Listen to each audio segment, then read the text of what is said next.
안녕하세요. 미국 유학고수TV 시청자 여러분들, 유학고수입니다. 자, 오늘 저에게 신앙에 대해서 좀 물어보신 분이 있어가지고 제가 답변을 좀 들어보겠는데, 사실 제가 대단한 신앙을 가진 사람은 아니라서 신앙을 누구에겐가 이렇게 얘기한다는 것 자체가 민망합니다. 민망해요. 민망하고, 저는 죄인입니다. 하나님 앞에 죄인이고 부족한 인간입니다. 그렇기 때문에 제가 누구에게 신앙을 가르쳐 준다기보다는 내가 요렇게 신앙생활 했더니 좋은 것 같아요, 요런 관점으로만 좀 얘기해 드릴게요. 자, 그럼 읽어볼게요. 주님께서 지켜준다는 표현을 자주 들었습니다 라고 하셨는데, 맞아요. 저는 이제 주님께서 지켜준다는 표현을 많이 하는데, 그 예를 정확하게 알려드릴게요. 정말 최근에 그런 일이 있어가지고 예를 들어볼게요. 제가 사실 최근에 이제 실리콘밸리에서 회사에서 일을 하다가 굉장히 큰 사고를 쳤어요. 큰 사고를 쳤습니다. 뭐 큰 사고가 여러 번 있었는데, 일단 첫 번째로는 제가 주문을 잘못한 적이 있어요. 그러니까 이게 사실 실리콘밸리에서 제일 중요한 거는 정신 똑바로 차리고 판단을 잘 내리는 거거든요. 근데 물론 제가 정신 차리려고 뭐 노력했지만 사실 미래라는 건 아무도 알 수 없잖아요. 그래서 제가 큰 실수를 했습니다. 어떤 실수를 했냐면, 제가 설계한 컴퓨터 칩을 이제 아시아에 있는 모 회사에다가 이제 주문을 넣어야겠죠. 설계도를 이제 보통 설계도를 이메일로 보내면서 그 설계도를 검토해 보고 이거를 언제까지 뭐 몇천 개, 몇만 개 만들어 달라 하고 이게 샘플을 의뢰를 하는 거죠. 그래서 그 샘플을 보내오면은 이제 그거를 또 이제 테스트 해줄 수 있는 하청업체가 있어요. 거기다 보내가지고 이제 성능을 평가를 해서 컴퓨터 칩이 잘 돌아간다 그러면 이제 그때부터 공장을 돌려서 대량 생산을 찍어내는 거예요. 근데 이제 하여튼 샘플 주문을 해야 되는데, 제가 굉장히 큰 실수를 했습니다. 이게 사실 제 상사가 알면 절대 안 되는데, 제 상사가 이제 뭐 한국말 못하기 때문에 이 방송을 들을 일은 없겠죠. 근데 진짜 이거 진짜 말하기 정말 민망한데, 제가 주문을 할 때 그날 되게 피곤했나 봐요. 그래가지고 이제 1000개씩 14번 14개씩 14번 실험한다는 가정하에 이제 14,000개의 샘플을 주문해야 되는 거예요. 그러니까 실험 한 번 할 때 제가 세트를 1000개를 잡았기 때문에 1000 곱하기 14 하면 되잖아요. 14? 근데 제가 그날 되게 피곤했나 봐요, 진짜. 그래가지고 1000 곱하기 14를 해야 되는데 1000 곱하기 24를 해보는 거예요. 24. 그러면 이게 금액이 장난이 아닙니다. 진짜 14,000개랑 24,000개면 거의 2배거든요. 2배입니다. 2배예요. 근데 이게 여러분들이 이제 마트나 이런 데서 어떤 전자부품을 살 때는 이게 공장에서 몇 천만 개 찍어내는 대량 생산했기 때문에 가격이 싼 거고, 이런 초기 샘플 있잖아요. 초기 샘플 이런 거 뭐 예를 들면 뭐 일본의 뭐 제조 시설에서 이제 고품질로 뭐 한 10,000개만 찍어주세요, 20,000개만 찍어주세요 하는 건 가격이 되게 비싸요. 아시겠죠? 이거 지금 몇 억을, 지금 제가 피곤해서 그날 숫자 키보드 한번 잘못 쳐가지고 지금 몇 억을 지금 실수를 한 거예요. 몇 억을. 어떤 사람이 1년간 먹고 살 이런 돈을 실수를 한 거예요. 굉장히 큰 실수죠. 굉장히 큰 실수예요. 인정입니다. 이거를 회사에서 알면은 뭐 제 연봉은 깎이겠죠. 그리고 심각하면은 뭐 잘릴 수도 있겠죠. 몇 억을 실수를 했으니까 큰 실수입니다. 근데 이미 주문이 들어갔어요. 그래가지고 정말 조마조마했어요. 제가 정말 얼마나 조마했는지 몰라요. 제가 막 교회 가서 막 열심히 기도하고 살려주십시오 하나님, 이 기도를 했단 말이에요. 하여튼 그래서 회사에서 몇 억을 지불하고 24,000개 샘플이 왔습니다. 사실 제가 필요한 거는 14,000개인데, 사실 14,000개도 제가 실험에 실패할 걸 대비해서 한 4,000개 정도 이제 백업으로 주문한 거고 실제로 제가 필요한 건 10,000개밖에 안 필요해요. 근데 지금 24,000개를 주문했다니까요. 그럼 이거 지금 10,000개 넘는 거를 지금 제가 어떻게, 이거 지금 몇 억어치인데 근데 지금 어떡합니까? 이 비난 어떡합니까? 정말 궁지에 몰렸었어요. 제가 실수 한번 해가지고. 그렇죠. 근데 기적적으로 제가 그 24,000개 샘플을 받았는데 회사에서 기적적으로 새로운 고객이 나타난 거예요. 새로운 고객이 나타나서 이제 갑자기 그 고객도 샘플을 보자고 한 거예요. 근데 준비가 안 돼 있어요. 준비가 안 된단 말이에요. 그런데 제가 실수로 10,000개를 주문해 버렸잖아요. 그래서 제가 그 회사 연구팀에 여기 10,000개 있습니다 갖다 주니까 사람들이 깜짝 놀라는 거야. 어떻게 알았냐? 어떻게 알긴요. 실수해가지고 지금 10,000개 지금 너무 많이 와가지고 지금 되게 걱정하고 있었는데 딱 그 타이밍에 새로운 고객이 나타나서 샘플을 막 대량 요구를 하는 거예요. 다 준비가 돼 있는 거예요, 제가. 그러니까 주변 사람들이 이런 저의 모습을 보고 깜짝 놀라는 거예요. 뭔가 굉장히 미래를 잘 예측하고 뭔가 항상 그런 사람으로 주변에 보이는 거예요.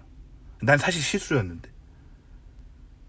근데 이런 일들이 왜 일어나는지를 보면은 항상 믿음의 사람들의 삶에는 이런 삶이 되게 많이 일어나요. 되게 많이 일어납니다.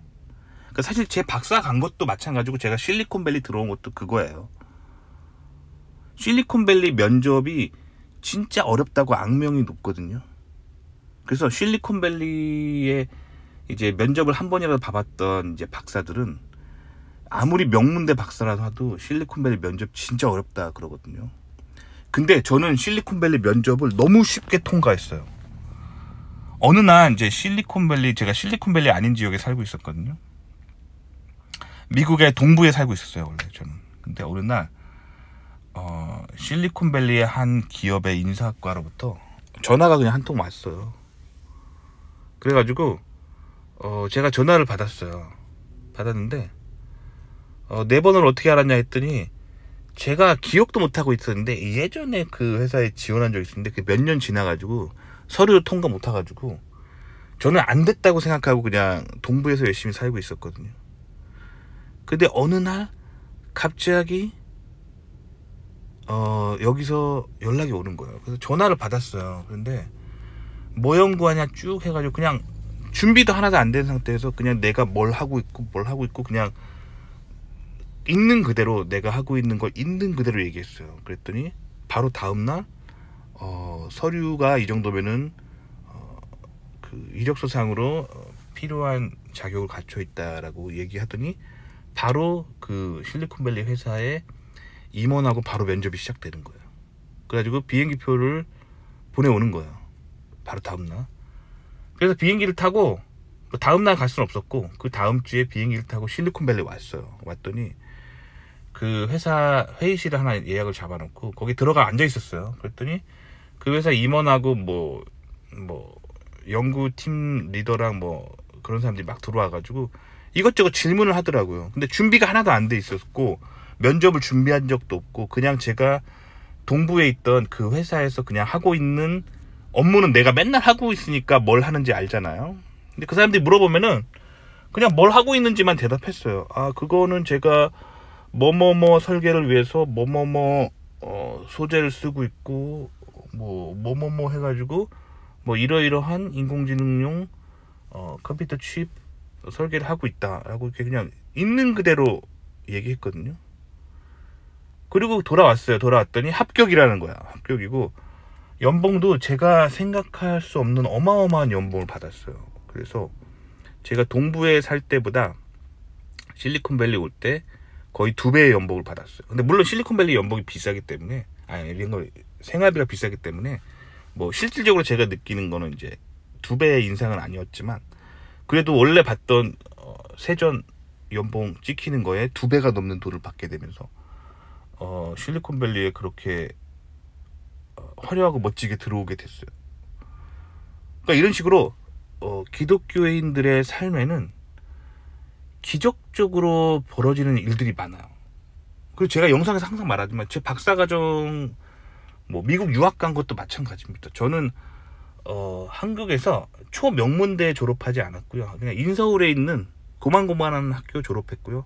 제 학점은 4.5 만점에 3.4였어요. 뭐 유학 준비하시는 분들 알겠지만 이게 전혀 좋은 학점이 아닙니다. 유학 준비하시는 분들 보면 다 막 3.9 막 그러는데, 제 구독자들이 저한테 맨날 걱정하는 게 뭐냐면 막 저 학점이 지금 3.7밖에 안 되는데 지금 다른 애들은 3.9 막 4.1 넘는 애들이 있는데 제가 이래서 미국 유학 갈 수 있을까, 이런 고민을 막 저한테 막 댓글을 달던데 굉장히 황당합니다.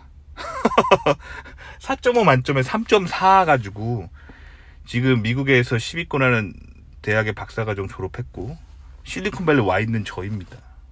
근데 저도 사실 구독자한테 내가 지금 겪은 것들을 설명할 방법이 없어요. 방법이 없습니다. 뭐 사실 그래서 제가 제 삶을 돌아보면 하나님의 은혜였고 하나님이 나를 지키신다고 몇 개 말을 할 수가 없습니다. 아시겠죠? 그래서 저는 어쨌든 실리콘밸리에 오게 됐어요. 실리콘밸리 오게 됐고, 원래 제가 이제 동부에 살 때 집을 구매해서 가지고 있었어요. 그래서 앞에 앞마당 잔디밭 있고 그런 미국식 주택 있잖아요. 차고 있고 이렇게 차고문 열리고 차 집어넣고, 그런 여러분 미드에 보는 그런 멋진 집 있잖아요. 그런 집을 동부에서 구매해서 가지고 있었어요. 그래서 저는 사실 이제 아메리칸 드림을 이뤘다고 생각하고 거기서 동부에서 계속 살고 싶었어요. 그런데 실리콘밸리 이렇게 올 수 있는 계기가 돼서 어쨌든 와가지고 그 집을 팔아야 될 거 아니야. 집을 팔았고 그 다음에 이제 제가 그 판돈을 다 현금화해서 가지고 있게 됐고, 막 그렇게 있게 되면서 이제 그렇게 해서 집을 팔고 나니까 이제 부동산 경기가 막 침체되고 막 그렇게 되고, 오히려 이제 현금을 가지고 있는 사람들에게 훨씬 유리한 시즌이 좀 펼쳐지고, 그 코로나 기간이 그랬어요, 저한테는. 하여튼 그래서 뭔가 내가 플랜하고 계획하고 살지 않았는데 우연한 계기로 계속 인생이 잘 풀리는 거예요. 이런 거를 이제 흔히 말하는 이제 복이라고 하죠. 복 받고 운이 좋고 뭐 행운이고. 근데 제 인생 자체가 행운이라고 하기에는 제가 억세게 운이 좋아요. 항상 뭔가 좀 이상하단 말이에요. 근데 그래서 사람들한테 이거를 확률적으로 설명할 수가 없어요. 왜냐면 주변에 보면 항상 나쁜 일이 생기는 사람이 있거든요. 제 친구는 정말 재수없게 새 차를 뽑았어요. 미국에서 새 차를 뽑아가지고 신차를 딱 뽑아가지고 그거를 이제 너무 기분 좋게 새 차를 몰고 출퇴근을 한 지 얼마 안 됐어요. 몇 주 안 됐는데 고속도로에서 갑자기 사슴이 뛰어들어가지고 차가 전복돼가지고 뭐 이 친구가 목숨은 살았어요. 근데 그 새로 산 차가 폐차를 해버리는, 어떻게 보면 되게 재수가 없는 거잖아요.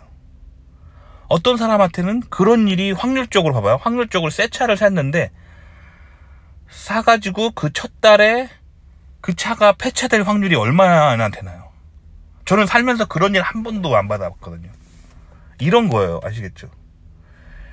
그리고 제가 이제 제 영상에서 많이 말씀드렸지만 제가 미국에서 돈이 없어가지고 학생 때, 박사과정 때 되게 싸구려 중고차를 타고 다녔습니다. 그 당시에 제가 탔던 중고차가 4,000불짜리였어요. 뭐 한 400만원짜리 싸구려 중고차였어요. 근데 그 차를 제가 그때 돈도 없어가지고 가라지도 없는 집에 살았기 때문에 그냥 집 앞에 스트리트 파킹 해놨어요. 그냥 집 앞에 그냥 주차해 놓은 거예요. 근데 그 차를 사고 얼마 안 지나서 저도 한 달 정도 지났습니다. 근데 갑자기 우박이 오는 거예요. 우박이 골프공만한 우박이 막 떨어지는 거예요.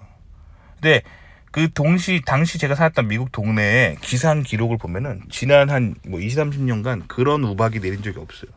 갑자기 우박이 내립니다. 다음날 밖에 나갔는데 차가 우박을 맞아가지고 그 덴트라고 하죠. 정말 벌집이 돼 있는 거예요. 유리창은 신기하게 하나도 안 깨졌는데 그 철판이 이렇게 엠보싱이 돼 있는 거야. 우박 맞아가지고. 그래가지고 저는 이제 굉장히 상당히 속상했었거든요. 나름 4,000불짜리 싸구려 중고차여도 속상하잖아요. 그래가지고 제가 그때 이제 보험회사를 찾아갔습니다. 제 차 보험회사. 보험을 딱 보여줬더니 그 보험 조건에 자연재해에 대한 그런 보상이 되는 거예요. 그러니까 뭐 예를 들면 뭔가 다른 차가 나를 들이받거나 뭐 사슴이나 뭐 동물이 들이받거나 뭐 그럴 때는 제가 어떤 보상을 받을 수 있는 조건이 없는데 제 당시 계약 그 보험 계약이 자연재해, 비, 태풍, 천둥, 우박이란 단어가 있네요. 헤일, 우박 같은 거에 의해서 나의 어떤 의지와 상관없이 내가 피할 수 있는 상황이 아니고 그냥 세워놨는데 자연재해에 의해서 우박이 온 경우에 보상이 된다고 써 있는 거예요. 그래가지고 보상해달라고 했더니 차값을 그대로 보상해준다는 거예요. 제가 그때 4,000불 주고 산 중고차였거든요. 그런데 그 차값 4,000불을 다 보상을 해준다는 거예요. 차가 공짜가 된 거예요. 그러면 제가 이거 공짜로 타면 되냐 그랬더니 아니라는 거예요. 그 우박을 맞아가지고 보상을 해줬기 때문에 차는 폐차를 해야 된다는 거죠. 왜냐면 차가 4,000불짜리인데 보험회사에서 4,000불을 다 줬기 때문에 그 차는 폐차해야 된다는 거예요. 그래서 제가 차가 필요한데요 그랬더니 그래요? 그러면은 제가 4,000불을 다 주지 않고 500불만 남겨주고 3,500불 드릴게요 그러는 거예요. 그래서 3,500불 보상 받으면 이제 차의 잔존가가 500불이잖아요. 잔존 가격이 있기 때문에 폐차를 안 해도 되는 거예요. 그래서 결국에 저는 500불 50만 원이죠 한국 돈으로 50만 원에 중고차를 구매한 셈이 돼버렸어요. 아시겠죠? 그래서 저는 3,500불을 그 가난한 학생이 갑자기 꽁돈이 생겼습니다. 그래서 그때 와이프랑 되게 맛있는 거 먹고 생활비 하고 뭐 그랬어요. 구멍 숭숭 났다기보다는 뭐랄까 덴트, 그러니까 구멍이 나진 않았고 철판이 좀 이렇게 엠보싱이 된 거죠. 우박을 맞아가지고 이렇게 울퉁불퉁 된 좀 못생긴 차였지만 차 주행하는 데는 전혀 문제가 없었기 때문에 정말 500불 주고 차를 산 게 됐었어요. 굉장히 축복이죠. 그래서 제가 박사 때 그거 계속 타는, 박사과정 마칠 때까지 그 차 타고 다녔고 박사과정 마칠 때까지 고장 한 번 없었습니다. 그리고 박사과정 마치면서 제가 당시에 이제 그 지역에 살고 있던 굉장히 가난하게 살고 있던 목사님 부부에게 선물로 그 차를 드렸어요. 왜냐면 그분이 목사님이 차가 한 대 있으셨는데 이제 그분 아들이 있는데 아들이 이제 성인이 됐는데 타고 다닐 차가 없어가지고 가난해가지고 타고 다닐 차가 없으신 거예요. 그래가지고 제가 그 가정에 그냥 선물로 드렸습니다. 좀 못생겼지만 타고 다니는 데는 전혀 문제가 없다. 제가 누군가에게 거저 받았기 때문에 거저 줬습니다. 자, 이런 식으로 저는 이렇게 살면서 억세게 운이 좋았던 적이 되게 많아요. 이런 게 하나님이 지켜주신다는 거예요. 그래서 하나님이 정말 지켜주십니다. 그런데 이런 내용들이 성경에 적혀 있어요.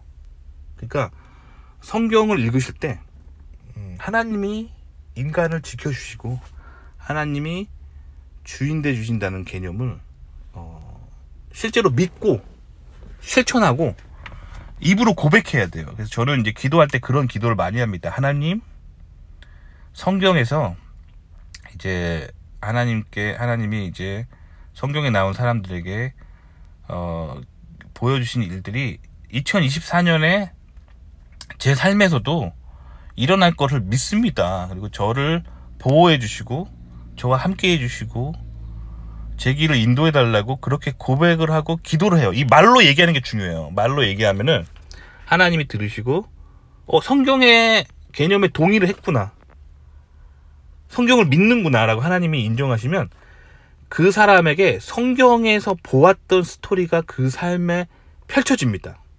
그러니까 하나님 안 믿는 사람들이 많이 하는 얘기가 뭐냐면, 하나님이 있으면 보여줘봐. 하나님이 있으면 내 삶이 왜 이래? 내 삶에는 왜 기적이 안 일어나? 이렇게 많이 얘기하잖아요. 근데 그 태도가 틀렸기 때문이에요. 성경은 언약 관계입니다. 인간과 하나님의 언약 관계예요. 그래서 먼저 인간이 성경을 믿겠다고 고백을 해야 돼요.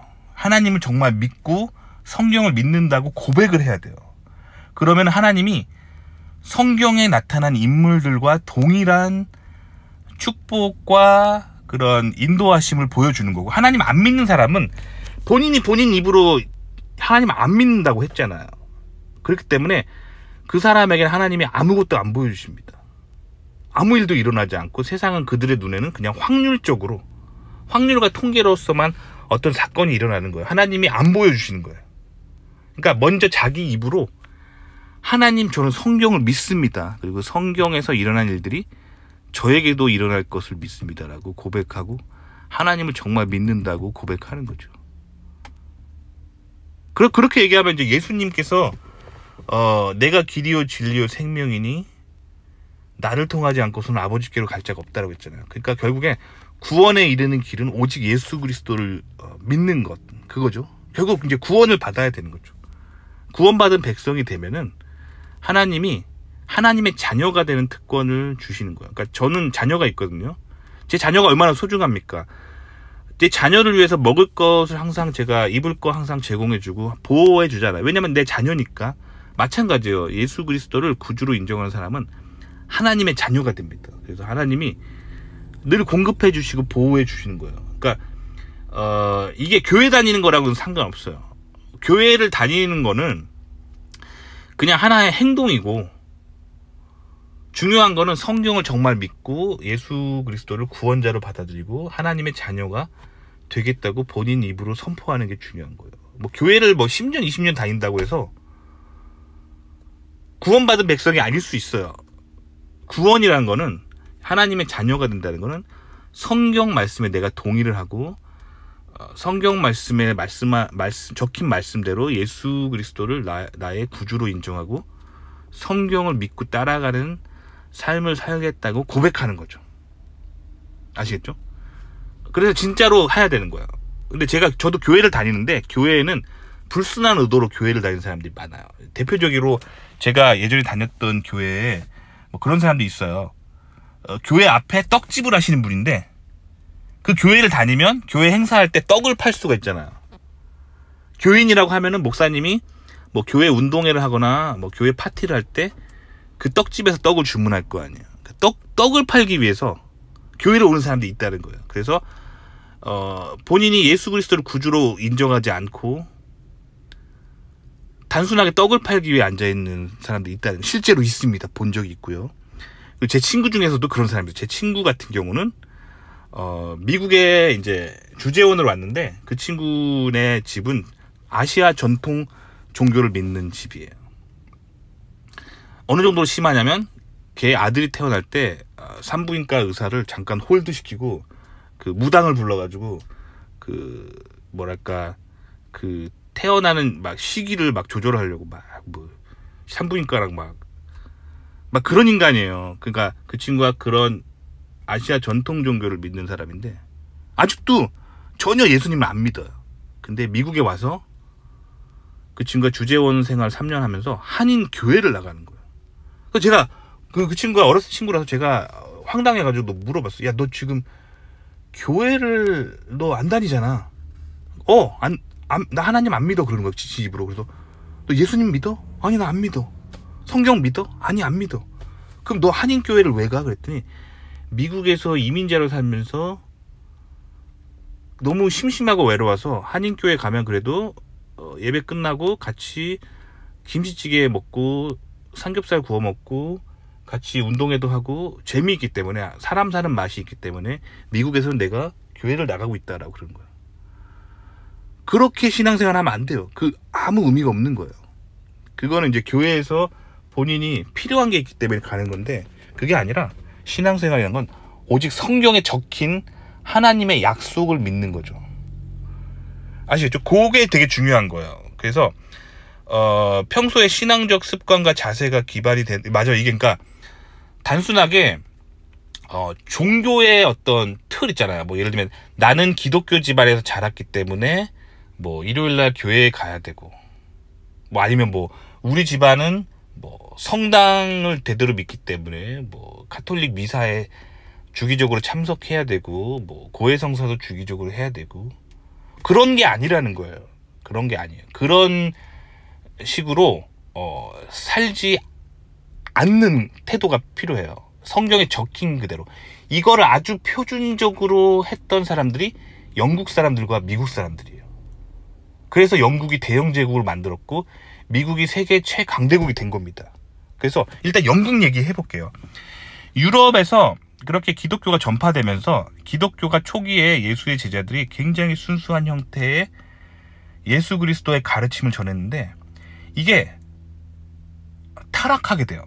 왜냐면 형식이 돼버리고 이제 정치, 종교, 문화화 돼버리면서 그냥 관습이 돼버린 거예요. 그게 유럽의 상태입니다. 그래서 유럽은 이제 정치화되고 관습화되고 문화화 돼버려요, 기독교가. 그래서 진실하게 성경이 적힌 얘기대로 하는 것이 아니라 그냥 관습이 돼버린 거예요. 이게 바로 중세 카톨릭이잖아요. 그래서 이거에 반발해서 그 독일의 비텐베르크 대학의 교수이자 신학자였던 마틴 루터라는 사람이 성경에 적힌 그대로 돌아가자라는 운동을 합니다. 이게 종교개혁이라고 하죠. 그래서 사실 마틴 루터에 의해서 종교개혁이 시작됐는데 이걸 완성한 사람들이 영국 사람들이에요. 영국 사람들이. 그래서 이제 성경에 적힌 그대로 성경을 이해하고 실천하고 믿는 순수한 형태의 기독교를 재건을 합니다. 그게 바로 청교도라고 하는 영국의 개신교입니다. 청교도들이, 그래서 이 사람들이 뭐 복잡한 거 아니에요. 아주 간단해요. 뭐냐면 성경에 적힌 대로 믿고 성경에 적힌 대로 실천하고 성경에 적힌 대로 신앙생활 하는 거야. 종교의 관습이 아니라. 그래서 청교도의 특징은 종교 시스템의 수장이나 종교 시스템 자체를 쌩 까버립니다. 쌩 까버려요. 그게 청교도의 어떤 핵심 사상이에요. 종교, 그러니까 관습화된 종교, 어떤 종교 시스템의 수장이 말하는 걸 쌩 까버려요. 아시겠죠? 이거를 완성한 사람들이 영국 사람들이에요. 그래서 영국에 이제 웨스트민스터라고 하는 그런 이제 개신교 사원이 있습니다. 개신교. 거기서 이 영국의 개신교인들과 이제 지도자들이 모여가지고 이제 성경을 어떻게 믿을 것인가에 대한 회의를 해요. 그 한 5년간 회의를 해가지고 결론을 내려서 그 내용을 웨스트민스터 신앙 고백이라고 하는 문서로 남깁니다. 그건 뭐냐면 뭐 이거예요. 오직 성경이 진리라는 거예요.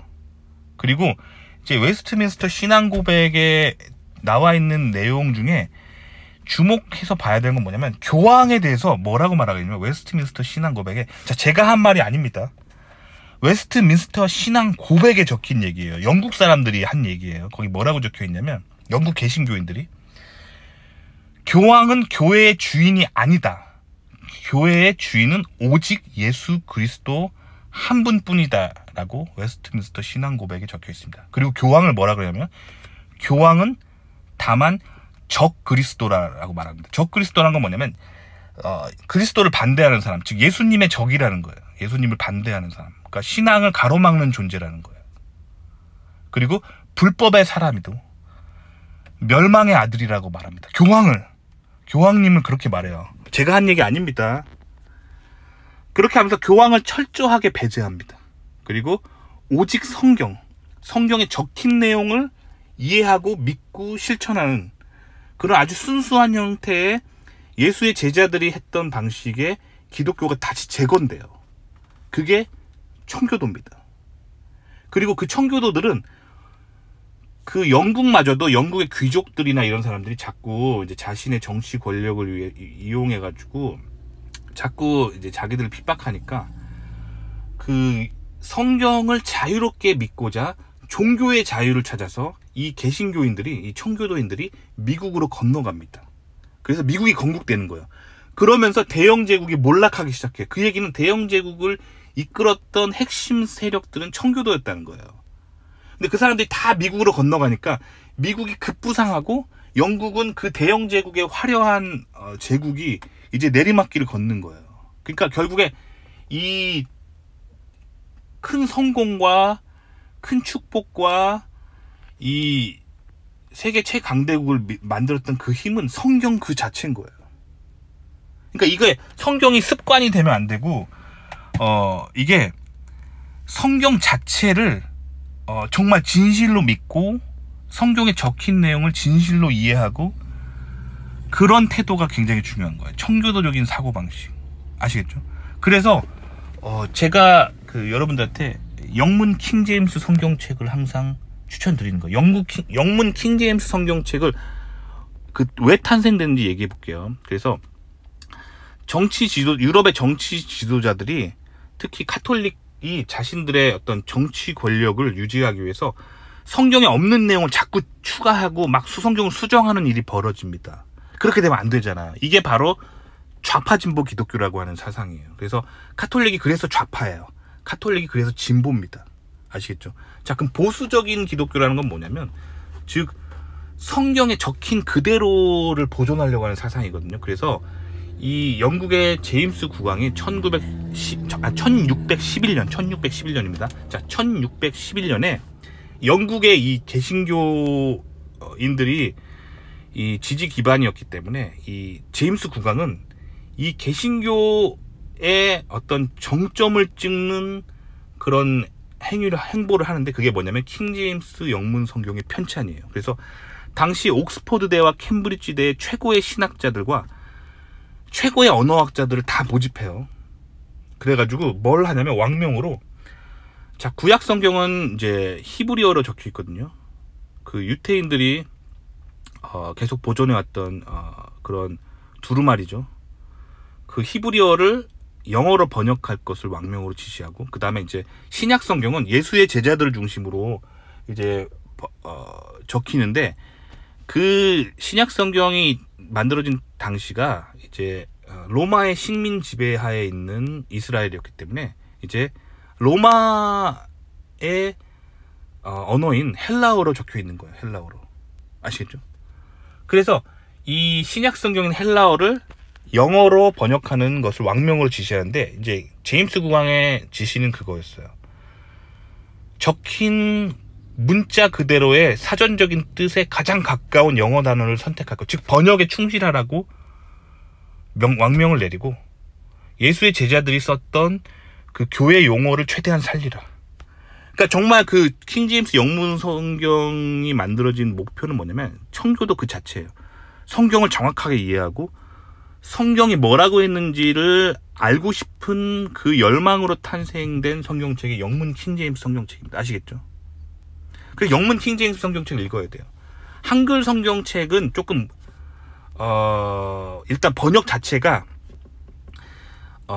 한국인 이제 목사님들이 영어 실력이 그렇게 대단하지 않고요. 그리고 히브리어 헬라어 실력이 그렇게 대단하지 않습니다. 솔직히 그렇고요. 그 다음에 이제 한글 성경의 가장 큰 문제는 이제 한국 천주교랑 같이 공동 번역을 했어요. 그렇게 하면 안 되는 거예요. 그럼 개신교 사상이 아니게 됩니다. 좌파 진보적으로 번역이 될 수밖에 없는 그런 태생적 한계를 갖고 있는 게 한글 성경책입니다. 아시겠죠? 그렇기 때문에 성경에 적힌 그 내용을 정말 알고 싶다면 이제 영문 킹제임스 성경책으로 공부를 해야 되는 거예요. 근데 이제 영어를 못 하시는 분들은 이제 어쩔 수가 없잖아요. 그럴 때는 영문 킹제임스 성경 본문을 보시고 옆에 한글 성경을 펼친 다음에 이제 어떻게 보면 이제 한글로 대충 번역이 돼 있기 때문에 이제 이 번역이 올바른지 관점으로 두 개를 비교하면은 이제 깨달음이 있을 거 아니에요. 근데 영문 킹제임스 성경을 기준으로 이해하시면 좋을 것 같아요. 아시겠죠? 성경통도 그렇게 하면 될 것 같고요. 큐티는 저는 솔직히 말씀드리면 큐티를 조금 말려드리고 싶어요. 왜냐면 저도 큐티를 했었거든요. 한국에서 이제 유명한 출판사가 있어요. 한국 큐티 집을 만들어내는 굉장히 유명한 그 큐티 집의 베스트셀러를 만들어내는 출판사가 있는데 그 출판사가 좌파 진보예요. 좌파예요. 좌파가 내놓는 성경책이나 큐티집은 정말 조심해야 돼요. 왜냐면 성경을 좌파적으로 해석해요. 성경은 좌파적으로 해석하면 안 됩니다. 성경은 적힌 그대로 해석해야 돼요. 즉 보수적으로 해석해야 됩니다. 그럼 제가 그걸 어떻게 알았냐면 그 한국의 그 큐티를 내는 그 출판사가 사실 선교단체거든요. 근데 그 선교단체의 헤드쿼터가 미국에 있어요. 그래서 이제 미국에서 한국으로 이제 사실 신앙적 영향력을 끼치고 있는 단체 중에 하나인데, 사실 미국에 보수 기독교 단체도 있고 그 진보 기독교 단체도 있거든요. 근데 미국의 보수 기독교 단체들은 한국에 영향력을 미치려고 해도 한국 교단들이 다 막아버려요. 그 얘기는 한국의 기독교 교계가 미국의 보수 사상을 안 좋아한다는 거예요. 미국의 진보 사상을 좋아합니다. 왜 그럴까 생각해 보면은 한국 사람들 자체가 유교적인 성향이 있어서 이제 유교가 진보적 사상이라고 제가 많이 말씀드렸죠. 그 다음에 이제 또 한국 같은 경우는 이제 한국 기독교계에는 이제 카톨릭과 연합하려고 하는 에큐메니칼 무브먼트라는 운동이 있어요. 그래서 자꾸 카톨릭이랑 연합하려고 하는 건데, 카톨릭은 좌파라고 했잖아요. 카톨릭은 진보 기독교입니다. 그러니까 자꾸 한국 개신교가 좌파로 가고 있는 거예요. 하여튼 그래서 미국 좌파 개신교랑 자꾸 연합하려고 하는 게 한국 기독교 단체예요. 그래서 제가 이제 사실 미국에서 이제 제가 캠퍼스 선교단체에서 유학하면서 성경 공부를 한 적이 있었거든요. 그래서 제가 거기를 뛰쳐나온 게 이 선교단체는 좌파다라고 깨달았기 때문에 이제 뛰쳐나왔는데, 왜 좌파라고 느꼈냐면은 성경 공부를 하는데 소돔과 고무라의 멸망 있잖아요. 창세기에 나온 사건. 그 유명한 얘기잖아요. 소돔과 고무라에 이제 그 아브라함의 조카 롯이 살고 있었는데, 롯을 이제 천사가 방문하잖아요. 근데 그 천사를 방문했는데 천사가 이제 너무 아름다운 외모를 가지고 있으니까 그 주변 동네 사람들이 그 천사를 강간하려 하잖아요. 그래서 소돔과 고모라가 심판을 받았잖아요. 적힌 그대로 보면은 그거예요. 성경에 이 적힌 그대로 보잖아요. 그러면 남자 천사라고 적혀 있습니다. 아시겠죠? 남자 천사라고. 자, 그렇게 적혀 있어요. 그러니까 남자를 그 소돔과 고모라의 남자들이 강간하려 했다는 거예요. 그러니까 게이예요, 게이. 게이 강간이 일어났던 거죠. 동성애예요, 동성애. 그래서 이 동성애가 만연되어 있던 소돔과 고모라의 심판이 일어난 거예요. 그래서 천사를 강간하려 했던 남자 천사를 동네 남자들이 강간하려 하다가 이제 결국 하나님의 진노를 사고 하나님의 유황불을 떨어뜨리죠. 그래서 소돔과 고모라가 멸망하잖아요. 그게 성경에 적힌 있는 그대로의 내용이에요. 성경을 펼치고 그냥 읽어보세요. 순수하게 읽어보면은 그 내용입니다. 근데 이거를 이제 이 캠퍼스, 제가 미국에서 있었던 캠퍼스 선교단체에서는 뭐라고 번역을 했냐면, 소돔과 고모라에 사는 주민들은 기득권층이라는 거죠. 기득권층. 그리고 소돔과 고모라를 방문한 천사는 나그네, 방문객, 게스트는 사회적 약자인데, 사회적 약자에 대한 배품이 적었기 때문에 하나님 심판하신 거다. 즉 부자가 가난한 사람들에 대한 배품이 적었기 때문에 이제 그렇게 한 거다라고 하는데, 완전 잘못된 해석이죠. 그러니까 마르크스의 유물론적으로, 마르크스주의적으로 성경을 해석하는 거예요. 그래서 제가 그 캠퍼스 단체에서 성경 공부하다 거기를 관두고 나와버렸습니다. 전 처음에 한국에서 그게 되게 유명한 선교단체라서 미국 유학 갔는데 그게 있는 거예요. 그리고 한국에서 그 선교단체 뭐 유명하다 하도 많은 얘기 들어서 사실 나도 한번 공부해보고 싶은 어떤 그런 게 있었거든요. 그리고 약간 그런 거 있잖아요. 한국에 가서 내가 미국 이 선교단체 미국에서 난 공부했다. 니네들은 이거 한국 지사지만 나는 미국에서 공부했다. 제대로 공부했다. 그런 얘기도 좀 하고 싶었고, 그런데 알고 봤더니 좌파예요. 그래서 제가 나왔습니다. 아시겠죠? 그러니까 좌파 진보 교리는 잘못된 거고, 성경을 비꼬아서 거꾸로 해석하는 거예요. 그래서 좌파 진보 기독교식으로 성경을 해석하면 결국에 나중에 무슨 소리를 하냐면, 목사가 동성애자도 목사가 될 수 있다라고 얘기하고, 그리고 교회 안에 동성애자들이 들어오면은 이제 잘 대해줘야 되고, 뭐 그렇게 이제 친동성애적으로 가면서 나중에는 이제 이제 LGBTQ 운동하는데 목사들이 앞장서가지고 막 동성애자들을 축복해주는 그런 목회가 탄생하게 되는 거예요. 그게 좌파진보 기독교입니다. 근데 성경은 그렇게 해석하면 안 돼요. 성경은 적힌 그대로 해석해야 됩니다. 그래서 성경이 적힌 그대로 하면은 성경은 6번이나 반복적으로 동성애는 하나님 앞에 큰 죄라고 적혀 있습니다. 제가 한 말이 아니에요.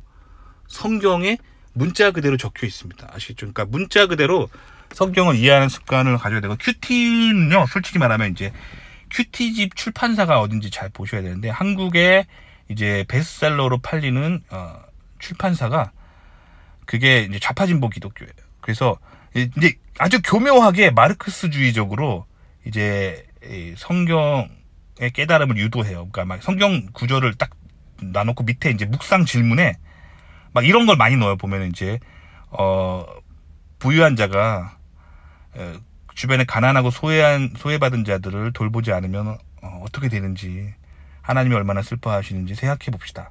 이렇게 이제 묵상을 유도하는데, 사실 본문은 그렇게 해석하면 안 되는 거를 큐티집이 의도할 때가 있어요. 그러니까 저는 그래서 이런 큐티나 신앙서적 함부로 읽으시지 마시고요. 그냥 성경 그 자체를 읽으시면 돼요. 그렇다면 성경도 제가 말씀드렸잖아요. 번역이, 한글 성경은 이제 번역이 좀 오역이 많다니까요. 그 한글 성경을 만드신 이제 한국어로 번역을 하시는 신학자분들이 일단 영어를 잘 못하거나 히브리어 헬라어를 잘 못하시는 분들이 좀 있고요. 그 다음에 한국 문화 자체가 좌파 진보를 워낙 좋아하기 때문에 막 카톨릭과 연합하려고 하는 개신교 단체들이 있기 때문에 이 한글 성경이나 한글 신앙서적, 한글 큐티집은 좀 경계하시는 게 좋아요. 그러면 뭐 영어로 된 큐티집을 봐야 되냐? 그것도 아니고, 영어로 된 신앙서적을 봐야 되냐? 그것도 아니고, 그냥 영문 킹제임스 성경을 추천드려요. 사실 히브리어 헬라어를 바로 읽으면 그게 제일 좋은데 그럴 수 있는 사람이 없으니까 인류가 번역한 성경 중에 가장 정확한 성경이라고 정평이 나 있는 게 영문 킹제임스 성경책이에요. 영문 킹제임스 성경을 읽으시면서 이제 신앙을 하면 되고, 이제 응답받는 기도는 이제 하나님한테 막 꼭 응답해달라고 막 푸시하는 그런 식으로 하면 안 되고요. 나의 신앙을 위해서 내가 이제 성경 말씀대로 내가 행동을 했는데 그 결과가 어땠는지를 이제 아주 체계적으로 객관적으로 노트에 적는 거죠. 뭐 예를 들면 성경에 하나님 나라와 그 의를 구하면 그 모든 나머지를 채우실 거라는 말들 있잖아요. 그러면 봐봐요. 내가 회사에서 연봉을 올리기 위해서 노력하는 행동이 있는데, 그거 대신에 내가 복음을 전하기 위해서 더 시간을 쏟느라고 연봉을 포기를 했어요. 그럼 내가 성경 말씀대로 사는 거잖아요. 그러면 하나님이 나중에 더 큰 복을 주십니다. 그것이 이루어지는지를 내가 이제 노트에 적으면 제 삶에서는 이루어졌습니다. 저는 지금도 사실 솔직히 말씀드릴게요. 님이 지금 뭐 이거 말한 질문 있잖아요. 님 저한테 뭐 슈퍼챗 쏜 것도 아니고, 물론 옛날에 쏜 적 있구나. 하여튼 지금 이 질문을 쏜 거 아니고, 지금 제가 이거 영상 만들어봤자 조회수 한 클릭당 2원이에요. 100명 봐봤자 200원 버는 거고, 1000명 봐봤자 2000원 버는 거예요. 10,000명 봐서 뭐 대박 쳐도 2만원 버는 거거든요. 저 실리콘밸리 엔지니어예요. 그래서 제 연봉 대비 그 돈은 아무것도 아닙니다. 물론 여러분 돈 감사합니다. 근데 제 말은 비유적으로, 제가 상식적으로 생각하면 지금 이 시간에 이런 영상 찍는 게 아니라 실리콘밸리에서 연봉 올리기 위해서 인공지능 책을 한 자 더 보는 게 맞는 거예요. 하지만 제가 그렇게 하지 않잖아요. 이렇게 신앙적으로 물어보면은 열심히 답변해 주잖아요. 하나님 나라와 그 의를 먼저 구한 거예요. 그럼 나중에 어떻게 됐냐면 나머지는 하나님이 채워주시네요. 그래서 갑자기 저는 이렇게 월요일날 회사 돌아가면은 회사에서 막 연봉이 올라 있고 막 회사에서 잘 나가는 프로젝트가 막 돼 있고, 나는 노력한 적이 없는데. 아시겠죠? 이게 바로 하나님이 지켜주시는 거예요. 근데 이 원리를 진작에 깨달은 사람들이 이제 백인들이에요. 백인들이 그래서 개신교인들이 많은 거예요. 아시겠죠? 미국이 전 세계 최고 1강대국이 된 거는 다 성경 때문이고, 이 청교도 스타일의 신앙의 방식, 영문 킹제임스 성경을 읽고 영문 킹제임스 성경을 굳이 읽는 이유는, 다른 버전도 많은데 굳이 읽는 이유는 원문인 히브리어 헬라어에 가장 가깝게 번역된 거기 때문에 사실 하나님 뜻을 잘 알고 싶어서 읽는 거예요. 아시겠죠? 성경책 자체를 막 섬기면 안 돼요. 우상화되면 안 돼요. 그게 아니라 영문 킹제임스를 읽는 이유는 내가 영어 잘한다 뽐내는 것이 아니라 내가 영미 문화권 사람들과 동급이다 이거를 하려고 들고 다니면 그게 우상입니다. 그게 아니라 내가 영문 킹제임스를 읽는 이유는 그게 가장 번역이 인류 역사상 가장 번역이 잘 된 거기 때문에 하나님 뜻을 가장 잘 알고 싶어서 읽는 거고, 뭐 더 알고 싶으면 히브리어 헬라어 공부해야겠죠. 자, 그런 거고, 자, 그렇기 때문에 그런 거고, 그다음에 이제 청교도, 미국식 기독교인 청교도의 특징은 뭐냐면 적힌 그대로 이해하는 거예요. 그래서 소돔과 고모라가 멸망한 이유는 동성애 때문이에요. 성적인 타락 때문이에요. 적힌 그대로 이해하는 겁니다. 아시겠죠? 적힌 그대로. 예수님이 성경에서 내가 길이요 진리요 생명이니 나를 통하지 않고서는 아버지께로 갈 자 없다 그랬잖아요. 그러니까 예수님 안 믿으면은 절대 구원이 없는 거예요. 오직 예수님을 믿을 때 구원을 받는 거고, 뭐 다른 종교를 믿으면 구원이 없다라고 믿어야죠. 그게 성경이 말하는 거예요. 적힌 그대로. 이게 바로 이제 청교도 사상이에요. 근데 요즘 자꾸 왜 좌파진보 기독교가 생겨나냐면 이렇게 말하는 게 굉장히 불편하잖아요. 그러니까 자꾸 방송에서 미디어에서 이제 성경을 굉장히 진보적으로 해석하는 사람들이 나타나는 거예요. 그리고 대표적으로 이제 텍사스에 보면은 그 세계 최대 기독교 교회가 있거든요.